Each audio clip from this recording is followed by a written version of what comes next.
చూచి నేర్చుకుని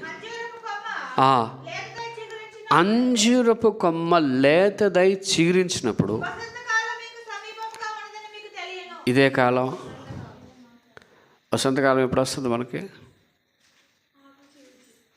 ఆకులు చిగురించేటప్పుడు.